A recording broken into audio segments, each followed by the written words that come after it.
começar. Vamos lá. Mestre amado, nós agradecemos mais uma vez por este encontro, por essa oportunidade de aprendizado, oportunidade de estarmos juntos, uns ajudando aos outros. Pedimos a presença da espiritualidade para nos auxiliar no estudo de hoje, para que possamos tirar um grande proveito e levarmos tudo que estamos aprendendo para o nosso dia a dia. Que possamos cada vez mais servir melhor. Estamos disponíveis para esse trabalho de amor. Pai nosso que estais nos céus, santificado seja vosso nome. Venha a nós o vosso reino. Seja feita a vossa vontade, assim na terra como no céu. Nosso cada dia nos dai hoje. Perdoai as nossas ofensas, assim como nós perdoamos a quem nos tem ofendido. Não deixeis cair em tentação, mas livrai-nos do mal, que assim seja. Que assim seja. Então, vamos passar a palavra para a Patrícia, para ela continuar o estudo dela. Vamos. Eu parei na semana passada, quando o Alexandre tem que se ausentar, né? E apresenta o André Luiz para o Anacleto, especificando que com ele o André Luiz teria oportunidade de ver a área médica, né? Porque ele falou com o Anacleto que na última encarnação o André tinha sido médico, né? Então pediu que ele desse enfoque nesse sentido. Então, aí eles se aproximam de uma irmã, né? E aí o Anacleto pede para o André Luiz examiná-la, né? Ver o que ele encontra. Então, ele consegue diagnosticar uma nuvem negra, mais densa, na área da válvula mitral do coração, né? Então, André Luiz fica sabendo que aquilo se devia ao fato dela ter tido uma discussão com o cônjuge dela de manhã, né? E aquele desequilíbrio energético que ocasionou essa nuvem, né? E aí falou que da mesma forma como a gente se intoxica fisicamente, né, no nosso corpo material, quando a gente ingere algum alimento que não faz bem, a mesma maneira é quando a gente fica exposto a energias desequilibrantes, né, que nos tiram do nosso normal energético. Aí ele explica, né, que também o organismo perispiritual pode absorver elementos de degradação que lhe corroem os centros de força, com reflexos sobre as células materiais. Se a mente da criatura encarnada ainda não atingiu disciplina das emoções, se alimenta paixões que a desarmonizam com a realidade, pode, a qualquer momento, intoxicar-se com emissões mentais daqueles com quem convive e se encontrem no mesmo estado de desequilíbrio. Às vezes, semelhantes absorções constituem simples fenômenos sem maior importância. Todavia, em muitos casos, são suscetíveis de ocasionar perigosos desastres orgânicos. Isso acontece mormente quando os interessados não têm vida de oração, cuja influência benéfica pode anular inúmeros males. Então, mais uma vez aí, ele está falando da necessidade de manter o equilíbrio, da gente estar em constante oração, né? Lembrando mais uma vez que Vicente já falou que oração não é você parar e ficar orando, pedindo, agradecendo, mas você se ocupar com tarefas que estejam ligadas ao trabalho do Cristo, né? Ao trabalho ao próximo, ao bem-estar da coletividade, né? Aí, o Anacleto assumiu nova atitude, dando-me a entender que ia favorecer suas expansões irradiantes. Eu vou ler aqui porque achei esse negócio complicado de traduzir. Em seguida, começou a atuar por imposição. Colocou a mão direita sobre o epigastro da paciente, na zona inferior do externo, e, com surpresa, notei que a destra, assim disposta, emitia sublimes jatos de luz que se dirigiam ao coração da senhora enferma, observando-se nitidamente que os raios de luminosa vitalidade eram impulsionados pela força inteligente e consciente do emissor. Assediada pelos princípios magnéticos postos em ação, a reduzida porção de matéria negra que envolvia a válvula mitral deslocou-se vagarosamente e, como se fora atraída pela vigorosa vontade de Anacleto, veio aos tecidos da superfície, espraiando-se sobre a mão irradiante ao longo da epiderme. Foi então que o magnetizador espiritual iniciou o serviço mais ativo do passe, alijando a maligna influência. Fez o contato duplo sobre o epigastro, erguendo ambas as mãos e descendo-as logo após, morosamente, através dos quadris até os joelhos, repetindo o contato na região mencionada e prosseguindo nas mesmas operações por diversas vezes. Em poucos instantes, o organismo da enferma voltou à normalidade. Eu tenho uma pergunta aí. Porque esse passe aqui parece que ele foi realizado unicamente pela espiritualidade, né? Ou tinha algum encarnado participando disso, né? Porque normalmente a pessoa se dirige a um lugar, né? Quando ela se sente necessitada, quando ela está em desequilíbrio, ou tem alguma coisa que ela não sabe o que é, ela vai num centro e pede um passe, né? Ou vai no padre e pede uma bênção, ou vai no confessionário e se confessa, né? Seja lá a religião que ela tiver.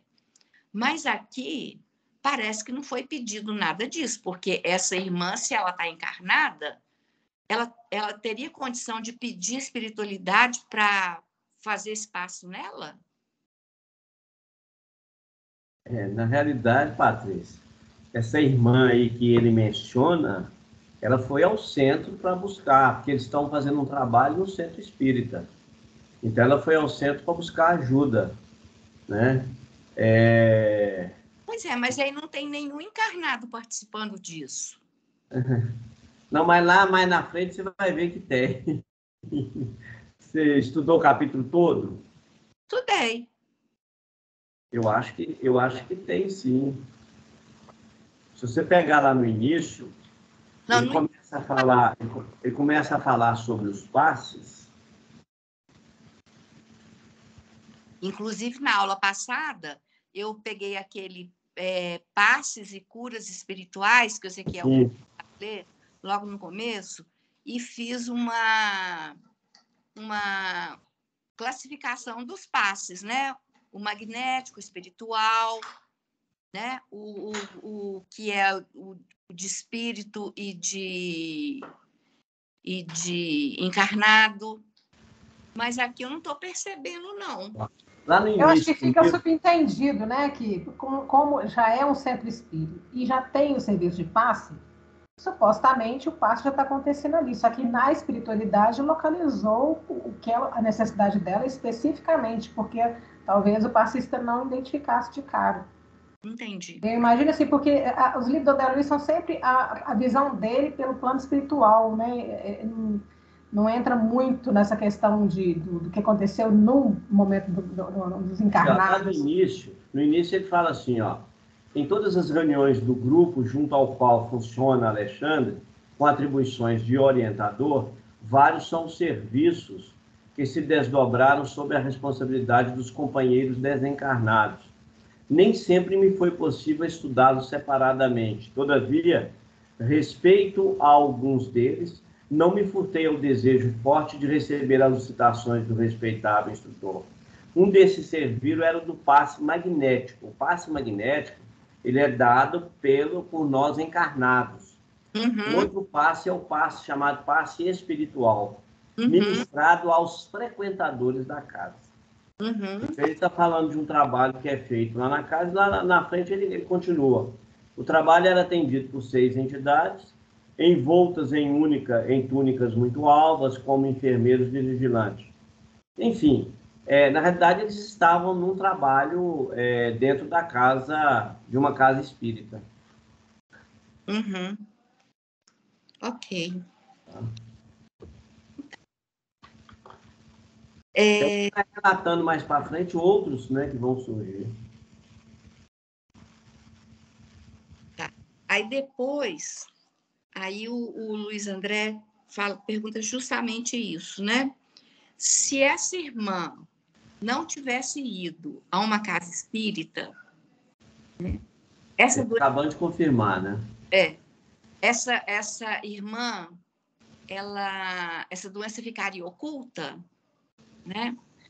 Aí, ao que o Anacleto responde que não, né? Que pode ficar e pode não ficar, né? A gente vai ver mais para frente. Mas no caso dela, que era uma pessoa que procurava manter bons princípios, né?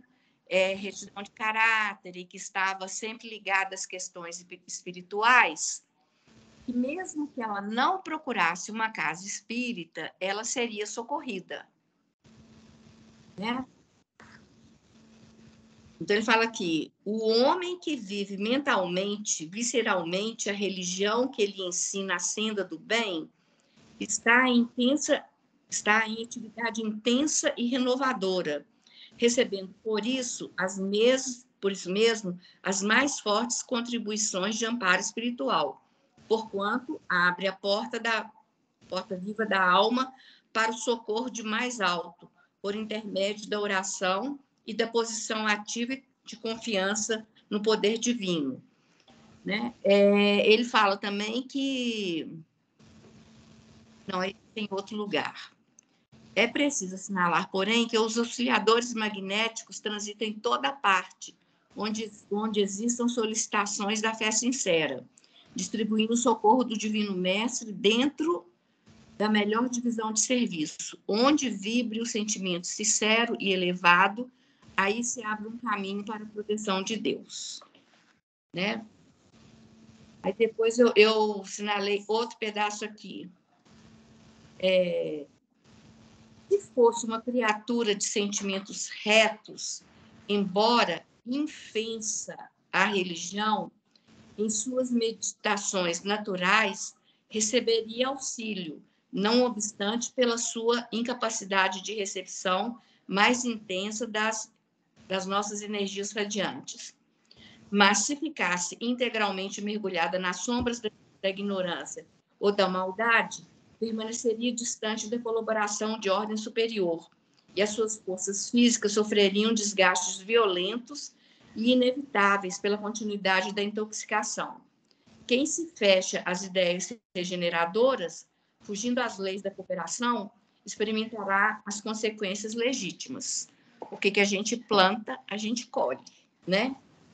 E aí também fica claro assim, que a pessoa, apesar dela, por exemplo, ela pode não frequentar uma religião ou estar ligada a essas questões, mas se ela é uma pessoa correta, né, ela vai receber ajuda. Agora, se ela não for uma pessoa correta, essa ajuda até é tentada, mas não chega a ela, né? Porque ela não está aberta a receber essa ajuda, né? Aquele negócio assim, se a gente só pode ser ajudado quando a gente quer que nos ajudem, né? Então, Paty, posso só perguntar uma coisa? se eu souber.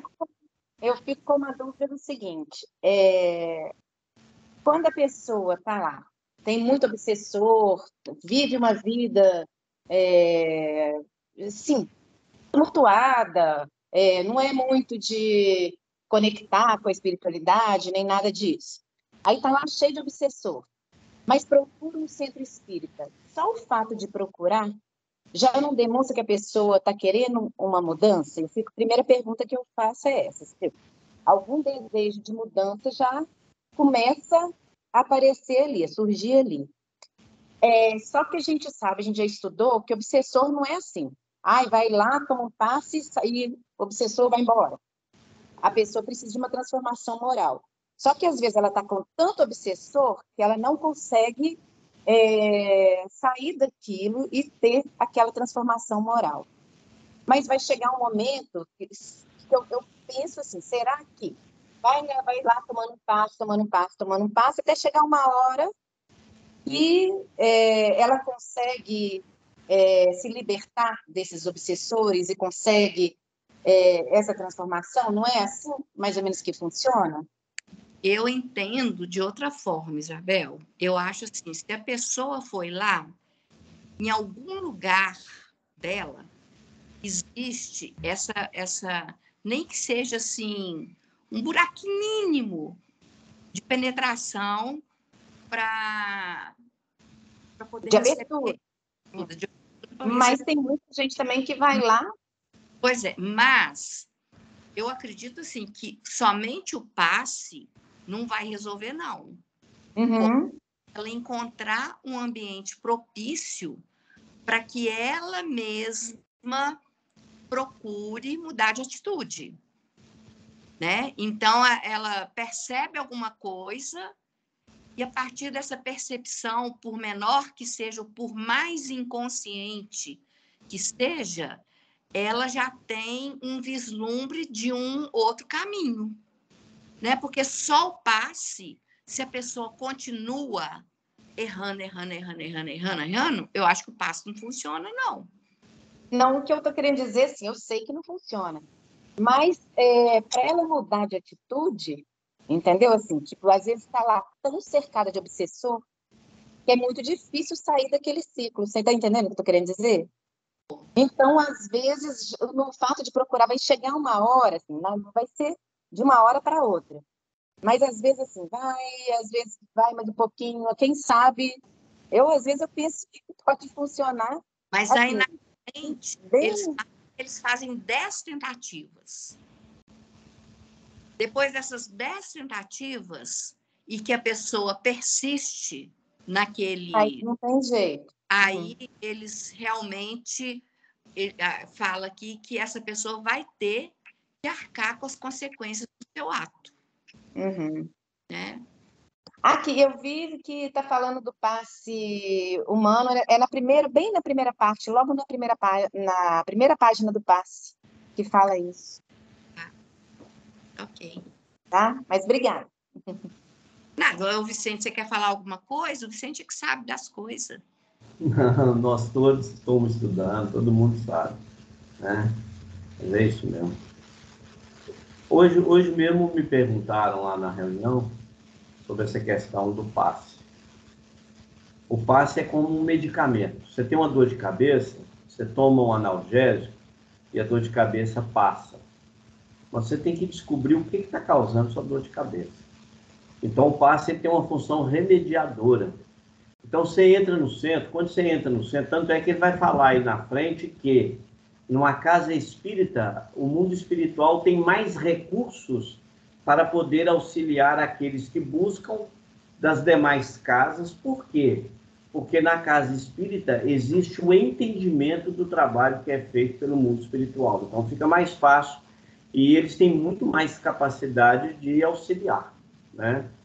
Mas o que acontece é o seguinte: todo tratamento que é feito numa casa espírita, a primeira coisa que faz, só entra na casa espírita quem é convidado. Quando você fala de muito obsessor, eu vou te dizer com toda sinceridade, Isabel, o grande problema da vida nossa não é o obsessor, não. O problema da nossa vida somos nós mesmos. O obsessor, ele só faz parte de sua vida porque você permite. Se todos nós usássemos o vigiai de Jesus, não tem obsessor que entra. Por quê? Olha bem, nós estamos aprendendo que tudo é energia. Então, se tudo é energia e eu vivo faixas, nós vivemos faixas de energia. Então, a partir do momento em que eu deixo de vigiar, eu simplesmente abro as portas para que entre quem quiser. Independentemente, a gente chama de obsessor, mas na realidade, às vezes, nós também estamos obsidiando. Quantas pessoas nossas que desencarnam, que vão para o plano espiritual, que nós obsidiamos eles? Porque a gente acha que o obsessor é só de lá para cá. Não, a obsessão ela é vice-versa. Então, é uma mãe que perdeu um filho que perdeu uma mãe, né? Então, tudo isso pode acontecer. E o processo de obsessão, talvez eu te diria que talvez o processo obsessivo é o mais simples que existe. Todos nós temos processos obsessivos. Todos nós. Porque basta nós baixarmos a guarda e os companheiros do dia a dia estão aí. Eles não são nossos inimigos, são parceiros. Porque isso que é o detalhe. A gente precisa entender que existe obsessão, existe subjugação, existe possessão. Aí se você virar para mim e falar assim, mas quem está no estado de possessão? Muda o assunto todo. Aí mudou tudo. Obsessor não, obsessor a grande maioria, às vezes você entra por cento, eles entram junto com você. Agora, num processo porque eles também precisam de aprender. Agora, num processo de possessão ou subjugação, tudo muda. Só entraria dentro da casa espírita se houver permissão do mundo espiritual. Caso contrário, não entra. Então, assim, já são situações bem complexas. Mas eu, com toda sinceridade, eu não me preocupo com essa questão de obsessão. Eu acho que a gente tem que se ocupar com a questão da vigilância do dia a dia. É claro e evidente que é fácil fazer isso. É claro que não é. Ser vigilante é um negócio muito difícil. Não é fácil, mas não é impossível. É isso que a gente precisa entender. Semana passada, Vicente, eu falei com o pessoal do tanto que eu tive ruim, né? Esse período todo, desde dezembro, e que culminou agora no mês de janeiro, que eu tive muito, muito, muito, muito ruim. Desandei a comer, engordei 200 quilos e dor no corpo para tudo quanto é lado, não sei o quê. Aí, eu entrei no grupo que eu tenho de amigos, amigas, que a gente é amiga desde o primário. E aí, conversa vai, conversa vem. Eu assim, falei por que eu estava sumida, expliquei por algo o que estava acontecendo, né? Que além da dor emocional, que eu estava com o físico muito desgastado, etc, etc, etc. Falei das minhas dores todas na mesma hora, que eram todas, assim como este grupo com quem falo nesse momento, me estenderam todas as mãos, me carregaram no colo, falaram coisas maravilhosas. E que, gente, se vocês soubessem como que eu mudei depois disso, sabe? Assim, os antidepressivos que eu tomei não fizeram nem chegar perto do bem que fez o acolhimento de vocês aqui, do meu outro grupo. Aí entrou uma delas, entrou no nosso WhatsApp particular e me falou que ela também estava péssima, e ela estava com dor no ciático nas duas pernas, que ela tremia de dor, que ela ficava na cama, e que ela já tinha feito isso e aquilo, né? Aí eu comecei a falar com ela, e nisso eu ainda estava ruim. Comecei a falar com ela, não, Pérola, a gente tem que procurar modificar o pensamento da gente, porque toda doença que a gente tem é porque a gente está desequilibrado. Você pode ver que você deve estar com algum problema na sua vida. Ah, mas eu tenho problema do Afonsinho, que Afonsinho é o filho dela. Afonsinho é uma pedra no meu sapato. Ele realmente, assim, é muito complicado, né? Aí, hoje, ela me mandou outra mensagem falando que ela continua péssima, que ela não está levantando da cama, e consegui trabalhar os meus sentimentos, as minhas energias. Ontem eu estava plantando lá no abrigo com a enxada na mão, né? E ela, infelizmente, que tem outra religião, a religião dela, ela é daquela igreja da Lagoinha, e a postura é completamente diferente, né? Eles deixam tudo a cargo de Jesus. Então, Jesus vai solucionar a sua vida, né? Então, você coloca a sua vida nas mãos de Jesus, e não você toma as rédeas de tudo, né? Com Jesus te amparando, mas não com as rédeas na mão, né? E ela está lá ruim, e eu, graças a Deus. Ô, Patrícia, eu mandei aí no grupo, eu vi uma mensagem e eu achei ela muito interessante, falando sobre o que o bem causa em nossas vidas. E coloquei, eu até fiz uma referênciazinha embaixo para que todo mundo pudesse ver o vídeo. Uma conversa de um jornalista, né? De 2 jornalistas, e o cara fala sobre a citotina, né? Citopina. É citocina. Isso. Então, ele falando que é a energia do bem. Então, tudo que quando você pratica o bem, então você gera citocina para você, para quem recebe e para quem está em volta. Agora, você imagina o bem que isso causa, por exemplo, aos animais. Você imagina o bem que isso causa às plantas. Eu tenho um parente meu, que ele é muito engraçado, sabe? Ele que plantou aquele pé de ameixa peruana. Sei. E ele é muito brincalhão, mas ele é um menino tão bom. Ele morou nos Estados Unidos muito tempo e ele é uma pessoa muito boa. Tudo que ele planta, dá.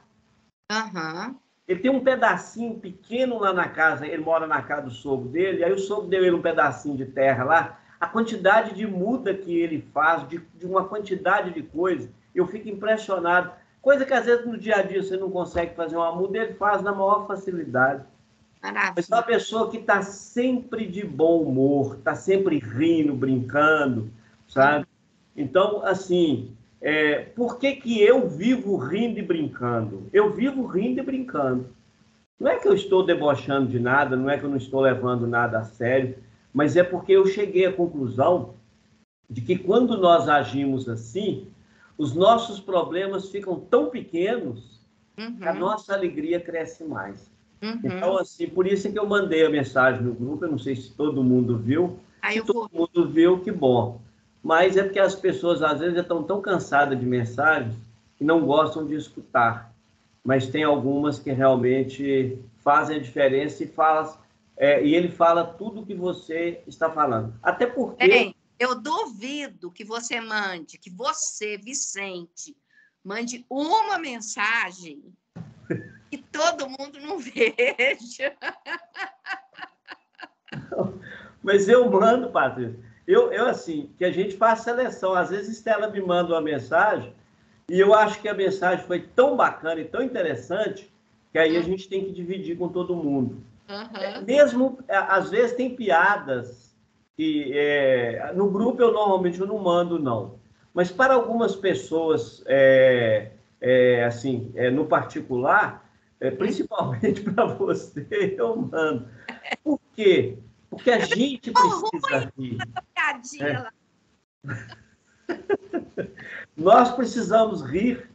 Então é o seguinte, a gente acha aquela ideia que a igreja criou dos santos olhando para cima, Eu falo que se o trabalhador do Cristo ficar olhando para cima, ele vai tropicar, quebrar a perna e meter o nariz no chão. É o contrário. O trabalhador do Cristo ele precisa de olhar para a terra, para ele ver aqueles que estão precisando, senão ele não vai encontrar eles. Então, a igreja, infelizmente, ela errou com esse olhar, né? Esse olhar que os santos, todos eles olham para cima, eles não olham para baixo, né? E se não está olhando para baixo, não está vendo ninguém aqui. E a gente precisa de rir, sabe? Eu estava na praia com a Estela e a gente teve um momento assim de muita risaiada, onde nós rimos a noite toda. E foi assim tão bom, sabe? Porque a gente está desobstruindo. Porque às vezes a gente leva as coisas muito a sério, né?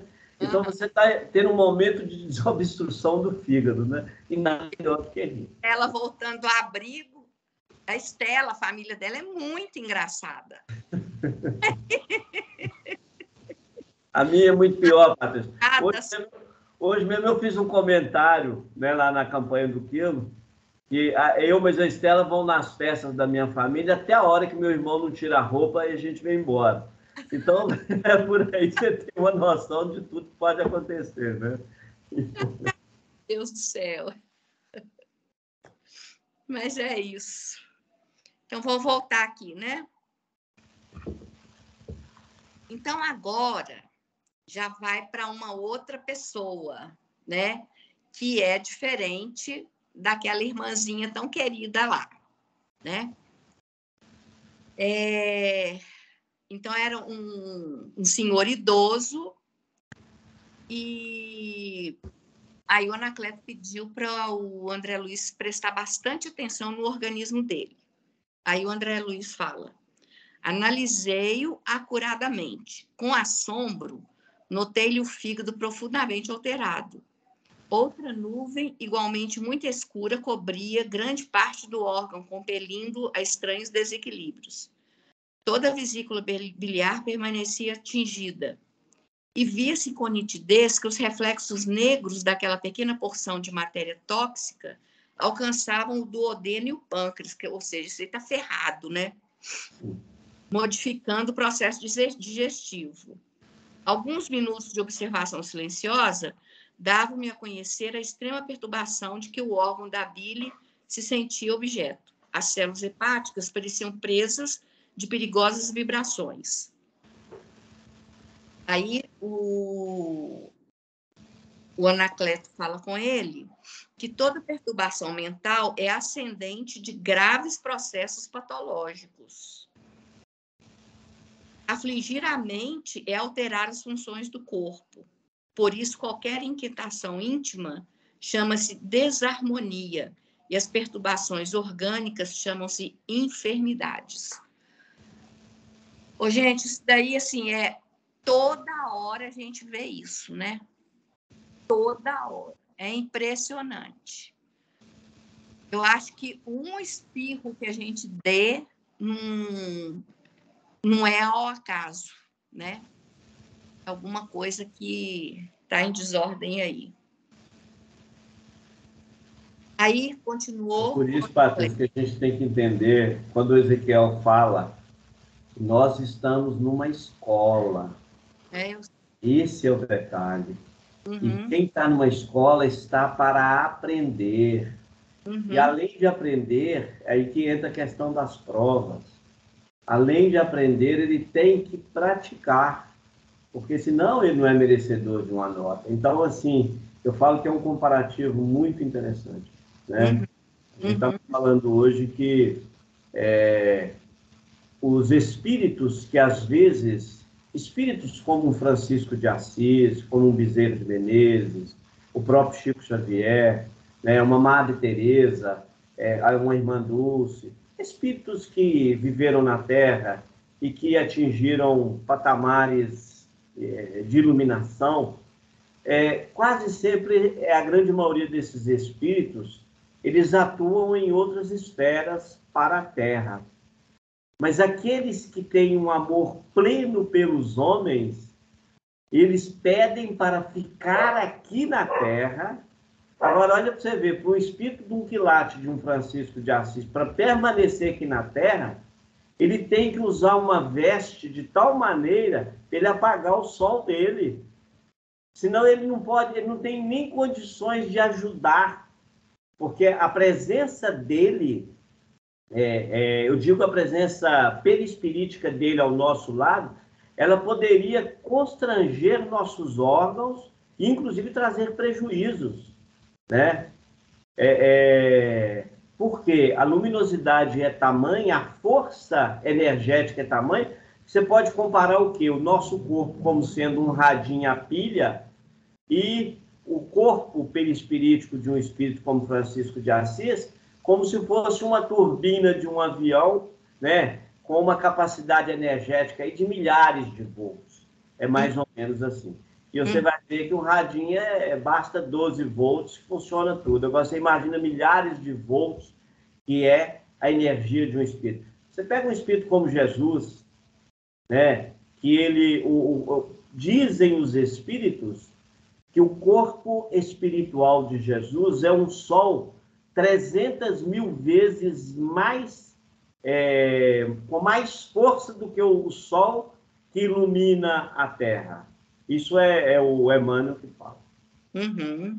Agora, você imagina um espírito desse apagar para encarnar na Terra, ou um espírito de um quilate desse ter que apagar para poder chegar até nós perispiriticamente.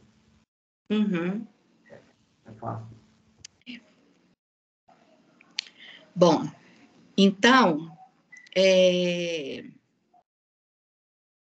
ele faz essa diferenciação, né, entre desarmonia e enfermidade.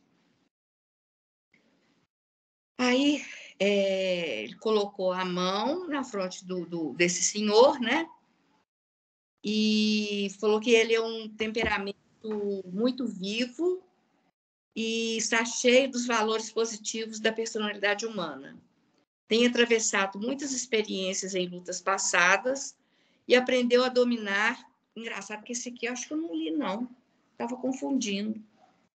Tem atravessado inúmeras experiências em lutas passadas e aprendeu a dominar as coisas e as situações com invejável energia. Agora, porém, está aprendendo a dominar a si mesmo, a conquistar-se para a iluminação interior. Em semelhante tarefa, contudo, experimenta choques de vulto, porquanto, dentro de sua individualidade dominadora, é compelido a destruir várias concepções que se lhe afiguravam sagradas e preciosas. Neste empenho, os próprios ensinamentos do Cristo, que ele serve de modelo à renovação, doem-lhe no íntimo como marteladas em certas circunstâncias. Espera aí, que isso aqui eu não li não, tá, gente? Eu acho que eu pulei esse pedaço.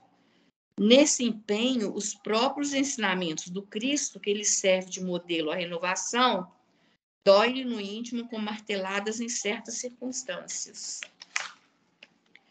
Porque uma coisa, sabe, Vicente, que eu fico pensando, você falou assim, da escola, né?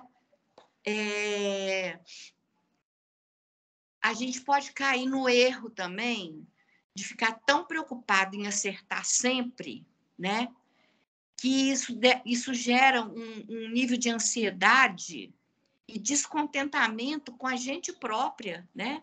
A gente sempre se acha devedor, sempre se acha culpado, sempre se acha que não está na altura, né? De corresponder à tamanha expectativa do Cristo em relação a nós, né? Então, eu acho que uma coisa que a gente tem que estar sempre trabalhando dentro da gente é que é um degrau de cada vez, né? Patrícia, você acha que foi você que inventou lidar com o abrigo? Foi não, Patrícia. Isso é programação espiritual. Agora, tudo que é programado no mundo espiritual, esse é que é o detalhe. Tudo que é programado no mundo espiritual tem o primeiro objetivo, é você tirar dali lições para o seu crescimento.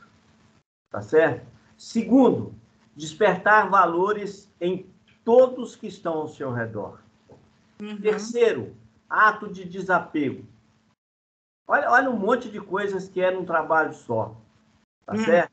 Uhum. E isso ele vai tomando uma proporção tamanha Só que é o seguinte, aí o que acontece? Você tem que vencer suas inseguranças, seus medos, e a gente quase sempre acha que está sozinho.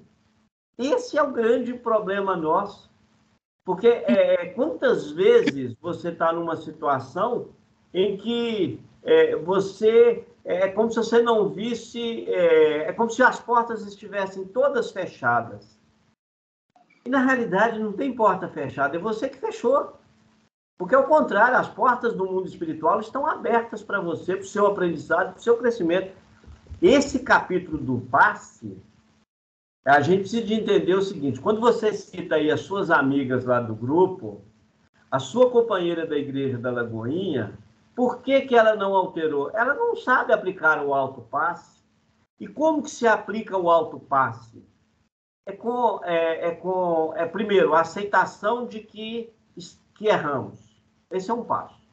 Segundo, é a aceitação de que podemos nos perdoar. Terceiro, é dar o primeiro passo. Então, você aplica o autopasse. A todo instante, você pode aplicar o passe em você mesmo. Passe é remediação, é mudança de hábito, né? Então, a gente está fazendo isso e toda vez... Você não viu ele falando aqui no início?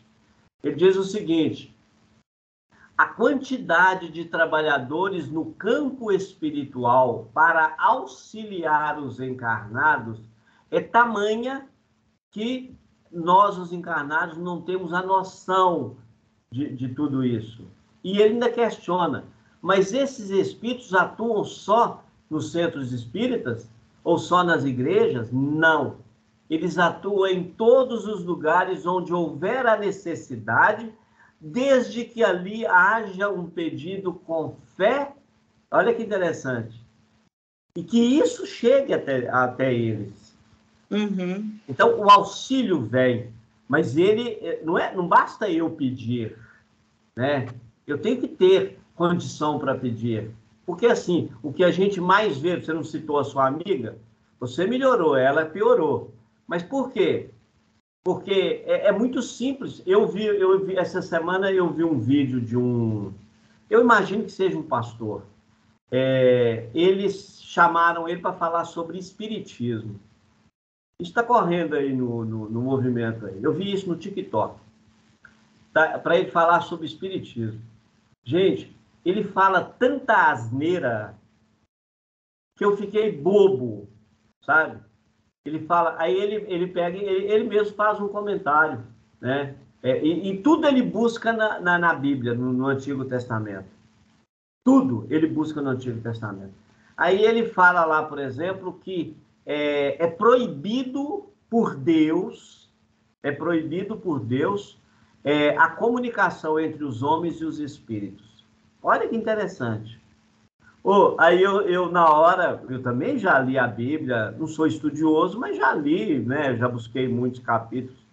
Na hora eu virei e falei assim, não, isso não é lei divina, é o contrário. Isso foi lei dos homens. Quem proibiu a consulta aos oráculos foi o Saul, que é o rei, e o próprio Moisés. Por quê? Porque existia naquela época, tanto é que essa questão de reencarnação, essa questão da comunicação dos espíritos, isso é antigo. Se você pegar as cartas de Paulo, você pega lá no Velho Testamento as cartas de Paulo, está lá cartas de Paulo aos Coríntios, onde Paulo ele recomenda o seguinte, se houver a manifestação de línguas numa igreja, que tenha os intérpretes. Gente, o que é que nós fazemos hoje nas casas espíritas? Quando tem as reuniões fechadas e que os espíritos vêm e comunicam, eles não podem comunicar num público grande. Tem que ter o quê? Alguém que vai dialogar, que vai entender a linguagem dele para poder auxiliá-lo. O Paulo de Tarso faz isso. Carta aos Coríntios está lá. Então, assim, é por isso que nós temos que entender que a nossa melhora é alterar o nosso humor, é alterar a nossa forma de viver, é fortalecer o que nós temos de melhor, né? Que são as ferramentas que Deus deu para nós. A gente usou as ferramentas? Cara, você vai adiante, você vence as dificuldades. Ah, é fácil? Claro que não é. E nem pode ser, porque isso não justificaria nós estarmos aqui na Terra, né? Aqui, gente, eu lembro que antes de eu fazer parte da equipe Amor, eu fui conversar com o Ezequiel, nem sei o quê. Aí ele virou para mim e falou assim, questão de animal. Ah, mentira, que ele me chamou para fazer parte da equipe Amor, e eu falei com ele que eu achava que eu não tinha capacidade para isso, porque eu não sabia nada de espiritismo. Aí a conversa encaminhou, né, para ele me dizer o que ele via em mim, né, que dava caldo ali, vamos dizer assim. Né? Aí, no final da conversa, ele virou para mim e falou assim, você não sabe, nem pode imaginar o que te aguarda.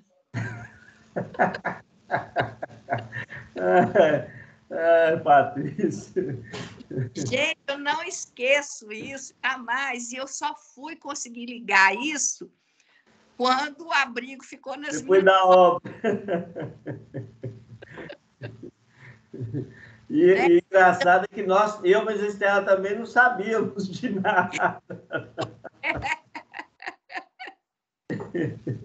Aliás, o grupo não sabia, né? Pois é. Mas aqui eu queria fazer um adendo, gente. É que se existe essa ligação e existe esse comprometimento, isso foi feito antes da gente reencarnar. Então, eu me sinto atrasada em tanta coisa. Eu falo, meu Deus, eu devia ter começado tanta coisa, tanto tempo, que se eu não sei se estou me cobrando muito, mas eu fico pensando assim, se eu soubesse o que eu sei agora, 20, 30 anos atrás, eu já teria começado lá. Por que eu não comecei lá? Aline. Não é? Você não tinha maturidade. Exatamente. Aí hoje eu vejo assim e falo assim, nossa, eu tô com uma urgência, ou como diz, o prazo está assim, estourando. E não tenho metade do conhecimento que eu deveria ter, ou preciso ter, vamos supor, eu nem sei quais a minha programação nesse sentido, tipo, qual que é o meu papel lá na Grupo Espírita, o que eu tenho que fazer no futuro, o que eu vou abraçar, igual você falou, eu não sei o que te espera, né? Então, assim, mas gostaria de estar preparada, mas eu fico pensando assim, estou muito longe ainda. Mas se eles te falarem o que é que te espera... Aí a gente não... Prepara para o caminhar. Eles vão deixando a gente ver uns beiradinhas assim, de leve, e olha lá, né? E aí a gente está entrevendo. Todo dia eu me surpreendo com o Ezequiel. Nessa quarta-feira eu me surpreendi mais uma vez. O que eu achei tão interessante, Estela foi fazer um convite lá, e o Ezequiel, ele simplesmente fez assim comigo, ó, como se estivesse me empurrando para calar a Estela. Ele atropelou mesmo. Foi muito interessante, porque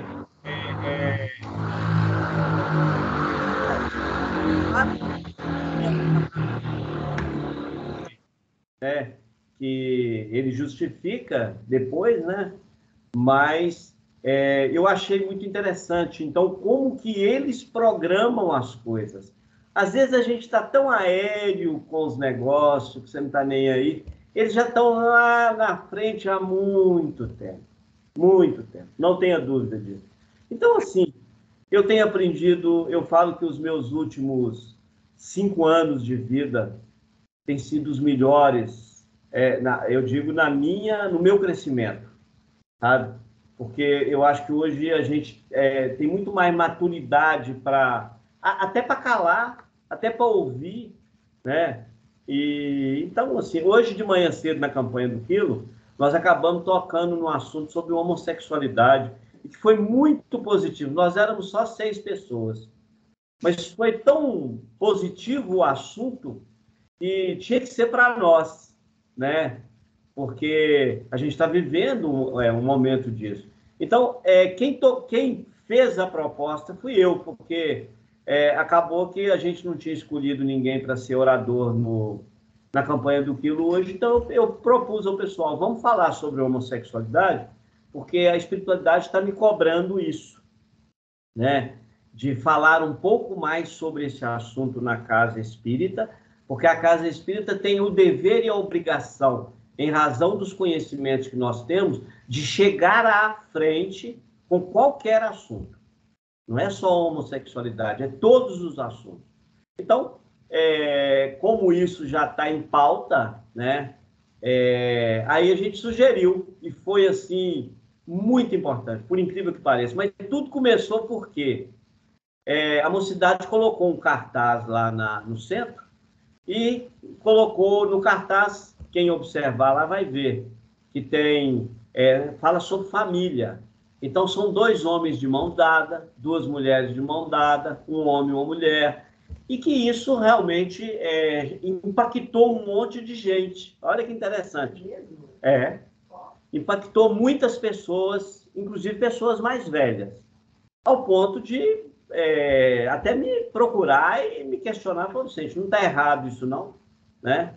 E aí eu fui orientar, eu peguei e falei, olha, eu não quero falar isso no particular, eu quero falar isso em público, porque aí a gente atinge um número maior de pessoas e a gente vai esclarecendo, né, uma série de questões sobre amor, sobre essas relações e tudo mais. Então, assim, foi muito produtivo, porque parece que todos que estavam presentes precisavam de entender aquele processo, né?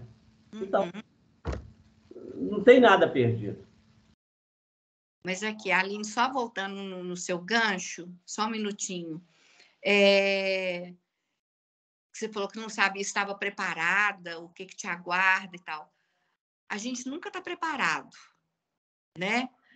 Se a coisa se apresenta a você, nada vai se apresentar a você que a espiritualidade não conspirou para aquilo estar na sua frente, não é mesmo? Então, por exemplo, eu fico vendo a questão do abrigo, que eu era assim, para mim era só cachorro. Eu tinha uma dificuldade com o ser humano muito grande. E olha que eu era psicóloga, hein? E era uma boa psicóloga. Você era, não, você é. Eu sou. E era uma boa psicóloga. Mas uma coisa é você estar em contato com o ser humano no escudo da sua profissão, né? E outra coisa é você estar em relação direta com esse ser humano, seja ele qual for. Eu era psicóloga infantil, então também tem isso que era mais fácil, né? Mais fácil lidar com criança do que lidar com adulto. E aí, com a questão do abrigo, eu fui vendo assim, que eu tinha que lidar, não era só com criança. E o maior desafio que eu estava vivendo ali era lidar com os adultos que passaram e passam por lá, que são criaturas tão carentes de tanta coisa, né? de princípios morais, de princípios básicos de higiene, de saúde, de educação, né? E que, aos poucos, no dia a dia do trabalho, você vai procurando modificar esse caráter, né? A gente está até vivendo um problema lá agora com um que, por várias vezes, a gente quis mandar embora, que não sei o quê, quando Estela estava viajando, aí eu e Gessé falamos assim, não vai ter jeito de ficar com ele, nós vamos ter que mandar embora, mas chegou na hora de mandar embora, eu não mandei, sabe? Eu não mandei, porque eu acho que ele precisa de estar ali, sabe? Se eu mandar ele embora, eu vou jogar ele para as traças. Então, ele precisa de estar ali. Outra coisa que o abrigo me proporcionou foi o desapego material.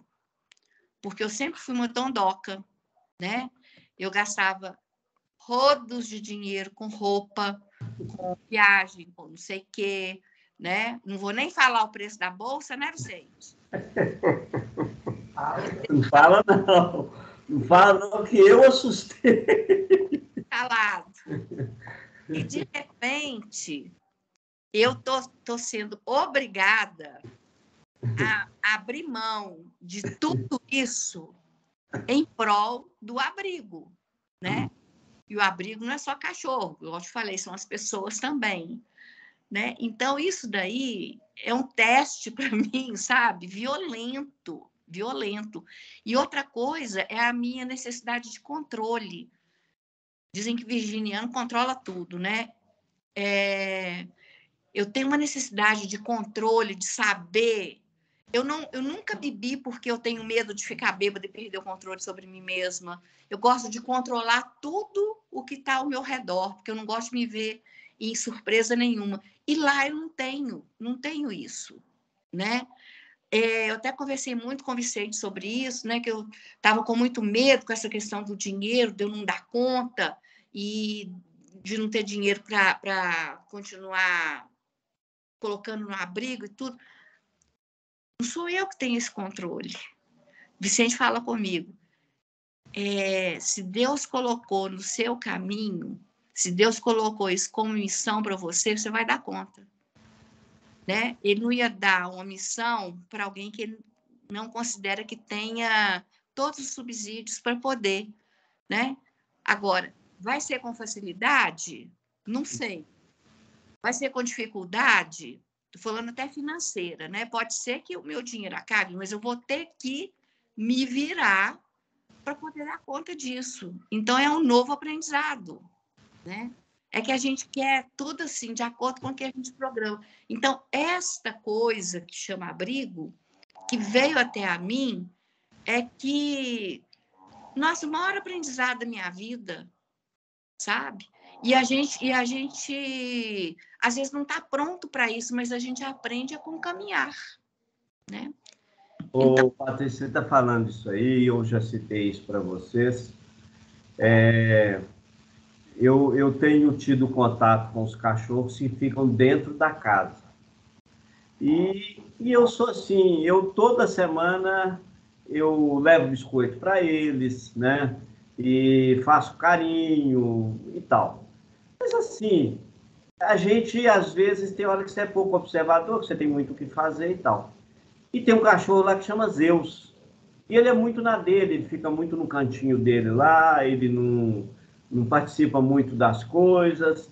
E, enfim, todo mundo lá, os outros cachorros respeitam ele. E aí, quando eu cheguei de viagem, na quarta-feira eu não fui lá, na quinta eu fui. E na hora que eu cheguei, estava uma chuva que não parava. E eu fiquei dentro do carro, todo mundo entrou para lá e foi esperar a chuva passar. Aí eu lembrei que eu tinha um guarda-chuva, tirei o guarda-chuva, saí com ele na chuva e entrei lá para dentro. Pus o guarda-chuva no canto, sentei na cadeira e fiquei lá sentado. Ele veio lá do fundo, parou na minha frente, os meninos estavam todos sentados, ele parou na minha frente e levou a patinha assim, ó, para me cumprimentar. Eu peguei na patinha dele, soltei, ele colocou a patinha de novo, eu peguei e os meninos olhando. Aí soltei, eu falei, bom, isso é normal deles, né? Aí ele pegou e insistiu de novo, só que aí o que ele fez? Ele deixou a patinha no chão e me deu a outra. Aí me deu, eu apertei, eu falei, ô, meu querido, você tá querendo carinho, né? Você tava com saudade de mim? Ele fez assim com a cabeça e passou na minha mão. Então, aí eu fiquei pensando, eu falei, que engraçado. Toda vez que eu vou dar um pedacinho de um biscoito para um e para outro, ele não gosta de biscoito. Ele fica sempre no cantinho dele e não come biscoito. Nem pão, ele não come. Não come. Mas olha que interessante, eu sempre levo, porque eu não gosto de comer pão de sal lá. Eu levo um pão doce para mim. Aí, o meu pão, ele come. É pão doce, né? O meu ele come, os outros não. Então eu tenho que dar ele do meu. Então eu acho que o fato de eu ter ficado uma semana longe, e ele deve ter pensado, ele falou, será que aquele moço sumiu, né? Ele veio aqui todos os dias e hoje ele não está aqui. Quando ele me viu, eu entendi assim, que ele quis me agradecer para eu entender que ele sabe que eu estou lá. Olha que interessante. Que a gente não tem acaso. Os outros tiveram uma manifestação natural. E era o único que eu não esperava que ele teria uma reação assim, porque ele é muito na dele, ele é fechadão. Ele não tem esse negócio de muito carinho como muita gente, não. Ele fica na dele lá no cantinho e tal. Então, aí, olha o aprendizado que a gente tem. Então, assim, é por isso que a gente não pode perder. Quando se fala que o tempo é de Deus, então nós aprendemos. Eu nunca esqueço Paulo. Nós precisamos de entender a linguagem dos homens, dos anjos e dos animais. Olha só, Vicente, e a história do Zeus. O Zeus, ele foi resgatado na Pampulha, com a orelha toda comida por bicheira. A orelha dele todinha. Aí ele foi resgatado e levado para zoonoses. A identificação dele na zoonose era Pampulha 360. Ele era o 360 cachorro que tinha sido resgatado na Pampulha. Aí o Zeus começou a ficar em tratamento lá e não sarava. Aí uma veterinária levou ele na clínica do Léo e o Léo começou a cuidar dele. Numa das vezes que ela levou, eu estava lá com um cachorrinho, que eu nem lembro qual. Porque lá no Léo, assim, quando está na cirurgia, fazendo curativo, alguma coisa, tem uma sala que os tutores é que ficam com os animais para voltar de anestesia, ou então, enquanto está em cirurgia lá dentro, você está esperando ali e tal, né? Aí eu comecei a conversar com ela, porque eu achei o cachorro, assim, muito meigo. Aí ela me contou a história dele, né? Que ele estava em tratamento por causa disso, disse que não... E que parecia que não tinha jeito e que o Léo é que estava dando conta. Tudo bem. Aí, 4 meses depois, eu estou lá na mesma situação com a Antonella e a Lívia chega, essa veterinária da zoonose, com o P. Ela chamava de P, ele de P, com o P. Aí ela me reconheceu e falou assim, você não é aquela que tem um abrigo, que não sei o quê? Aí eu falei assim, sou. Aí ela falou assim, pois é, porque eu tô até... Você não conhece alguém para adotar o P, não? Porque ele tem 1 semana nas zoonoses, que ele sarou, já tem 1 ano que ele está lá, e depois de 1 ano, se o cachorro não é adotado, ele é solto no mesmo lugar onde ele foi resgatado. Aí, na mesma hora, eu fui e falei com ela. Ele já arrumou um lugar. Porque eu não consigo imaginar esse cachorro sem a proteção da orelha, caindo água dentro desse ouvido, né? Dos perigos da rua. Isso aí ele vai ter uma otite atrás da outra. Né? Então, você não fala lá que não precisa, não. No dia que eu tiver de alta mesmo, você me liga que eu vou lá e apanho. Vou postar a foto minha e da Estela lá na zoonose adotando, chama Zeus. Mas a história dele é esse. Agora, vê se esse cachorro não tinha aqui pra gente. Sim. Das 2 vezes que eu fui lá, o Zeus aparece. Eu, assim, é claro que o tempo é curto, mas a gente tem muitas histórias de animais que a espiritualidade usa para defender os homens. Em situações de muito... Porque às vezes a gente acha assim, o animal desencarnou aqui, ele vai para uma colônia, depois ele vai reencarnar. Não. Se ele já tem um contato com alguma entidade de amparo, se esse animal recebe amor e ele, por exemplo, é igual o Ezequiel falou, todos os animais que passam por tratamento no centro espírita, eles são, a grande maioria é selecionado para trabalho no âmbito espiritual. Então, muitos desses animais, eles têm um pouco a mais. É diferente do animal que foi para uma casa, viveu ali 10, 15 anos, comeu, bebeu, balançou o rabo e morreu. O outro não. O outro teve que lutar na rua para a sobrevivência, ele sente o abandono, aí ele recebe novamente o amor. Então, ele começa a adquirir um monte de informações que o outro, às vezes, não tem. E esse animal, por exemplo, ele é selecionado para muitos trabalhos, porque muitos trabalhos, principalmente aqueles que são feitos para os resgates nas zonas purgatoriais, são feitos com animais, e principalmente os cachorros. Porque são animais que eles, primeiro, alguns deles chegam a meter medo nos espíritos, né, e respeito. Então, eles são usados. Eu sei que o tempo venceu, hein? Venceu. Então, vai continuar, então, no próximo domingo, né? Tá? Sim. Então, beleza, gente. Arena. Tá. Eu vou pedir para a Graziele fazer, então, a nossa oração final.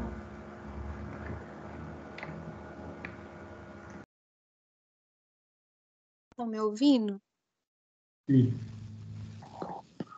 Mestre Jesus, nós agradecemos mais uma oportunidade de estarmos reunidos em Teu nome.